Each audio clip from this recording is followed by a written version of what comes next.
Chopping vegetables can be slow and boring, so I bought this VeggiChop hand-powered vegetable chopper. It sounds quite curious, and it says it's good for making guacamole, salsa, pesto, chopped nuts, hummus, herbs, and more. So let's give it a try. I'm really curious about the hand-powered bit.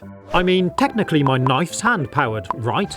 Anyway, I opened up the box and took it out of the packaging, and here it is. It's a nice little plastic bowl with these blades inside, and this quite substantial lid, which you turn to unclip. And what's really clever is on the lid here, this hoop just flips over, and it's actually a pull string. It turns the drive in the middle of the lid, which spins the blades. It comes with an additional lid for storage, and it's got a rubber ring around the base, so it grips onto the worktop. The instructions say 5 to 6 pulls for a coarse chop, 7 to 12 for a medium chop, and 13 to 20 for a fine chop. And over 20 will result in a puree. I'm giving it a wash before I use it, then it's ready to try. And I'm going to start by trying to make some salsa with it. But before I start that, well, I actually bought a whole host of kitchen gadgets. And we'll be trying the rest of them out after, but while I'm chopping vegetables, I'm going to test out this. It's a little food bin, which has got this hook profile here, so that we can hang it from a drawer to have it alongside of us for when we're preparing food on the work surface. Or what's really handy is using it as a cleaning caddy to keep your sprays and cloths in, and just hook it over the door. I'm hanging one next to the chopping board so I can just tip the food waste straight into it. To make the salsa, I'm starting with 3 large tomatoes, but I found if I try to put them into the chopper, they're just too big and they move the whole blade around. So I'm just going to slice them in half first. It's not the biggest of bowls, but they do all fit. Next I need to add half a red onion, so I chopped the ends off and peeled it, and this hanging waste bin is super useful. You can just clean off your chopping board straight into it. I'm chopping them into quarters and squeeze them in next to the tomatoes. I'm also adding a clove of garlic into the mix to give it a little more flavour. Then I'm squeezing in the juice from half a lime too. Once that was done, I clean my chopping board again, add a splash of white wine vinegar, and now it's time to test out the cutter. Well, it's loaded up pretty full. And to use it, you need to position it so that the hoop is the right angle for your arm, and use your other hand to push down firmly on the top to stop the thing from moving. Then give it a pull. I'm starting with just 4 pulls so we can see what happens. And, well, it looks like it's just kind of span the produce around rather than chopping it. So I put the lid back on, and this time I'm going to pull on the cord a little more fiercely. And wow, well, after 4 more pulls, that's definitely started to shred it all. Open it up and take a look, and well, yeah, I'm really impressed. Next, I want to add in a load of fresh coriander too. Let's see what happens here. I gave it another 3 pulls, and most of it was actually still just sat on the top, so I'm going to push it down inside a little with a spoon. Then I gave it another couple of pulls, and well, that's looking great. So I took the blade out, and check that out. It smells amazing. Delicious and juicy, fresh, homemade salsa. That's going to taste just amazing. And of course, you can just keep it in the bowl and put the lid on to store the rest for later. I'm going to test it out to make some other foods later, and we'll also be seeing how well it cleans. But next I want to show you this. It's a spring action whisk, and it says you simply push down on the stainless steel handle for effortless, quick whisking. Check this out. As you push the handle down, it spins the whisk. That's genius. That's so cool. But let's see how well it whisks up some eggs. So I'm going to put 3 into this jug, and you can see the end of the whisk has got this plastic tip. This should stop it scratching the jug or bowl, so just sit it inside and push the handle up and down a few times. And wow, look at that. That really is effortless. I'm super impressed with that, but let's see how well it whisks up some cream. I poured a load out into this bowl. You do have to grip the bowl quite firmly to stop it moving around, but within no time at all, it's whisked it up nice and thick. That would take so much longer with a conventional hand whisk, and it's so nice not to have to bother with an electric whisk. That's really impressive. It does say the whisk is dishwasher safe, or you can just operate it in some hot soapy water to clean it and rinse it off. This gadget definitely gets my approval. I really like it. But next I want to show you this.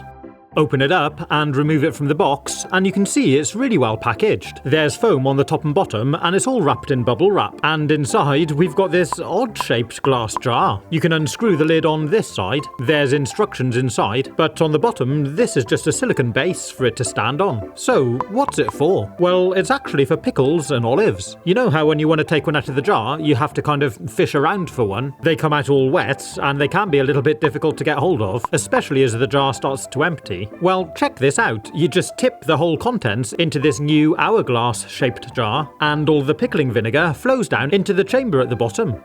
Then screw the lid back on so it's well sealed, turn it upside down, and check this out. All the pickling vinegar flows back through for you to preserve your pickles. Pretty cool, huh? Then, when you want to eat one, just turn it back over. The fluid all drains back down, making it really easy to help yourself to one. That's such a cool idea. Really well thought out. I used it with these gherkins, but you could of course use it with olives, pickled onions, or even pickled eggs. If you enjoy these videos, please do consider subscribing. I've got loads more cool gadgets coming soon. But next I want to show you what's inside here. Again, it comes wrapped in bubble wrap because it is a little fragile. This bottom part is made out of glass, and we can lift this piece out of the top to reveal a silicone brush. It's actually like a pipette, so we can squeeze the bulb at the top. We can unscrew the top and remove it. There's this plastic straw attached to the bottom, and holes in the top for the liquid to dribble back down through. It's actually a really cool oil dispenser, so I'm filling mine up with olive oil, screw the top back on, and sit the brush back on top. To use it, squeeze the bulb, and when you release it, it sucks up oil through the straw into the chamber.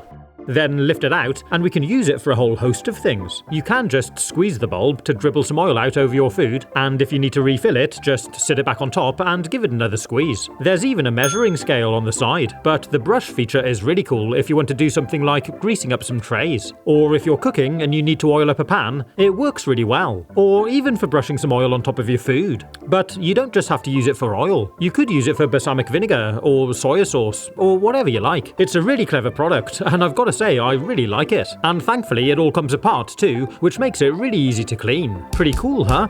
This next gadget is another really cool oil dispenser. It's actually a spray bottle. It's a decent size and it feels nicely made with a good action on the pump. I'm filling mine up with vegetable oil, but you could use whatever sort of oil or vinegar you like. And what's really cool about this bottle is there's a pressure sensitivity, so if you squeeze it hard, it gives a nice fine mist. But squeezing it softer will give us more of a jet, so we can control the pattern. It makes coating a pan really easy, and I think it would be really handy to use with an air fryer or something. But now I'm going to try chopping some nuts with a food cutter. I'm just going to tip in a couple of handfuls of these assorted nuts, and let's see how well that works. After just a few pulls, it's looking great. I gave it 13 altogether. Now let's have a look inside.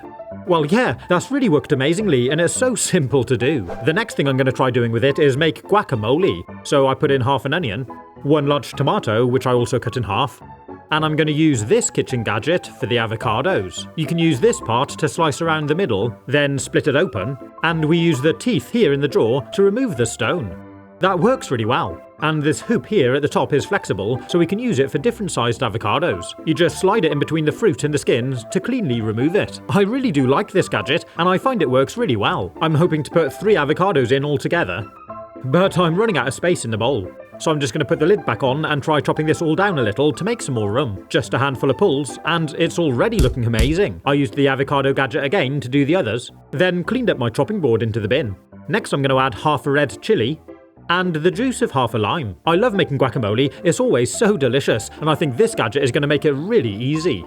And after a few more pulls, we're done. Look at that, so fresh and tasty, just delicious. And I'm serving mine alongside the salsa we made earlier, with a plate full of tortillas. Oh yeah, that's seriously good. I'm really impressed with this chopper, I definitely recommend it. And you can see in the description for links to any of the products in this video. The bowl and the blade are nice and easy to wash, and they're also dishwasher safe. But the lid you need to be a bit more careful with. It says to just wipe it clean with a damp cloth, and don't submerge it in water. Now if you'd like to see this really crazy electric washing up brush that I reviewed, you can click on the link here. Have fun, stay safe, and as always, thanks for watching.